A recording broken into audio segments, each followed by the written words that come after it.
Hi there, welcome to your lesson on graphing higher order derivatives. We began this topic in the last video, so it'd be a good idea to go there first if you haven't seen it yet.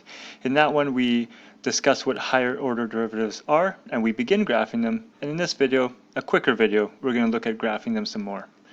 Okay, so let's get started. We ended with this problem where I challenged you to put a piece of paper on your screen and trace this curve, and on that same paper to draw a derivative of this function and the second derivative of this function.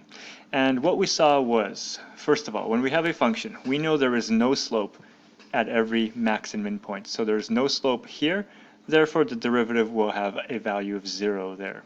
And there's no slope here, therefore the derivative will have a value of 0 there as well. So if you look at the derivative then, it's like, well, how do I sketch it?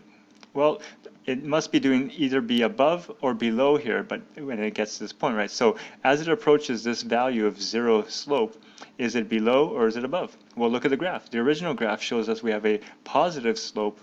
That means the derivative must begin here, right? Because these are positive y values. So here it's showing that the original graph must have a positive slope, a decreasing positive slope, and we can see that here. It's steep, which means it has a big slope number, big, and then less. There's less positive slope, and then until finally there's very little positive slope right here, very little, and then there's no slope at all here, so we get to a value of 0. After that point, the graph is going down. That means now it has a negative slope. So the slope value should now be negative values. First it's a little negative slope and then more steep negative slope. So look, first it's small negative numbers for y and then more and more until it reaches kind of a maximum negative value here, which means that here it's reached its steepest negative slope. And then you can see that, yeah, after that point, the slope is not as steep. It's getting less steep. It's becoming less of a negative slope, less, until there's no slope again, right? So less of a negative slope until there's no slope again. After that point, now it's positive slope again, right? Small positive slope to begin, and then bigger positive slope. And we can see that on the derivative graph right here. Small positive slope, bigger, it's growing. Okay, the green line then is the second derivative, and the second derivative represents the slope of the first derivative, right? So look at now the blue one, and what's going on with the slope. It has a negative slope, negative, and then no slope here. And that's what we see on the green graph. Let's take a look. There is negative slope. It's representing the blue line slope. And then here, the blue line has no slope, so this reaches here 0, no slope. And then after that point, this one has a positive slope, and it's an increasing positive slope, and that's what we see here, positive slope, but it's increasing. So original red, first derivative blue, first derivative blue, and then second derivative green. Let's try one more time, just so you can master this. All right, here's your original graph. Put your paper on the screen again, trace this curve, and then to that same sketch, see if you can add the graph of f primed, the first derivative graph, and then f double prime, the second derivative graph. Try it out. You can do it. And now let's check your work as well. So again, here's the original. We had positive slope and then no slope right here. So we know the derivative must hit the axis here to represent no slope, a y value of 0. And then there's negative slope. And then is there another point where there's no slope? Going. Yeah, right here, no slope. So the derivative must hit right here, no slope. And keep following the original graph. Is there another place with no slope? Yes, right here. So the derivative must hit the axis there again to represent slope of 0. So positive slope, no slope, and then negative slope. So look at it. Positive slope, no slope, and then negative values for the derivative, which means negative slope. So negative slope, less negative, 0 slope. Look, less negative and 0 slope. And after this point, positive slope, and this is positive values.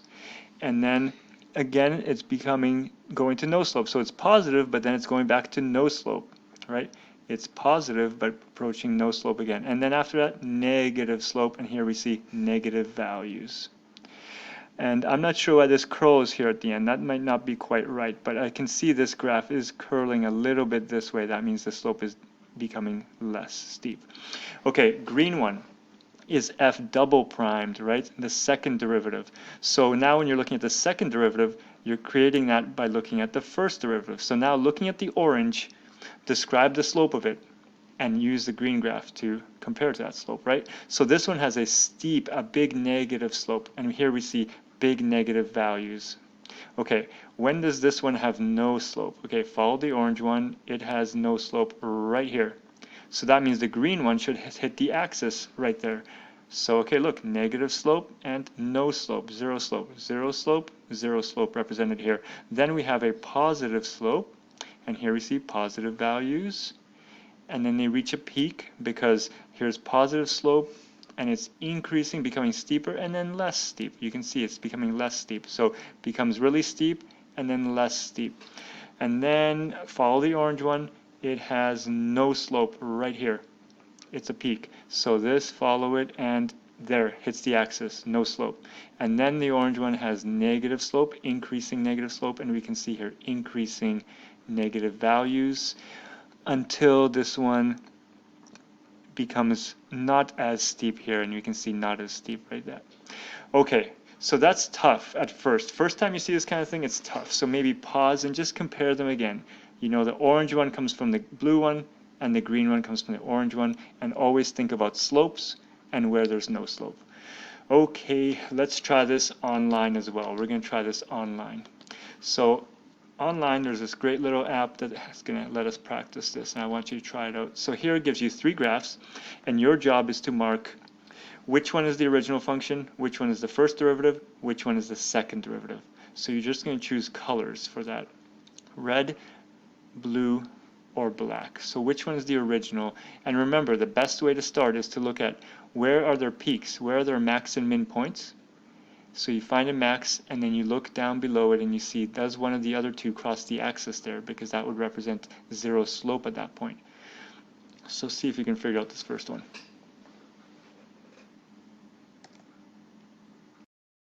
Okay, this one is red, black, blue. Red is the first function.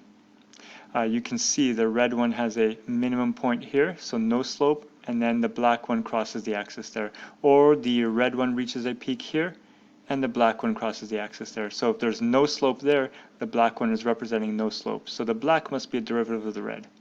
And then now you compare black to blue. Okay, black reaches a peak here, so it has no slope there. And look, the blue one crosses the axis there, representing no slope right there. So the blue one must be a derivative of the black. Okay, the best way to learn is to try some more. We're going to generate some new graphs. Try again. Try these here, which is the original, the derivative, and the second derivative. How you did? Now it is red, blue, black. Red is the original. We can see here it reaches a peak, no slope. Look down. Oh, blue one crosses the axis there, representing no slope. So blue must be derivative of red. And then look at the blue. Here's a minimum point for the blue, no slope here. Look up. Oh, the black crosses there. It means black is representing no slope right here. Black must be derivative of blue. Let's try again. Okay, this time it's blue, red, black. All right, blue, red, black. Blue is the original. We can see when it reaches its peak, no slope, and we go down. Oh, red crosses the axis there, representing no slope. Therefore, red must be derivative of blue. And then you look at the red. Red reaches a minimum point here. That means there's no slope there. Look up. Oh, black crosses right there.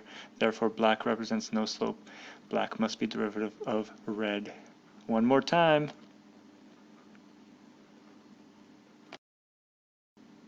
Okay, let's check. Blue, black, red this time. Blue, black, red.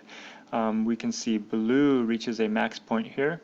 It means no slope. Look down. Oh, black crosses there at the axis representing no slope. Black must be derivative of blue. And then looking at black, reaches a minimum point here. No slope. Look up. Oh, red is crossing there representing no slope. Red must be derivative of black. Great job. Let's just, what the heck, one more time. Let's do it. Try this one. And now let's check. I'm going to go with black, blue, and red and see what happens. Looks good. Think about why that works. Great job. If you want to play this game, check out this address here. Search for it. You can play some more to master this skill. It's kind of fun. You can do it.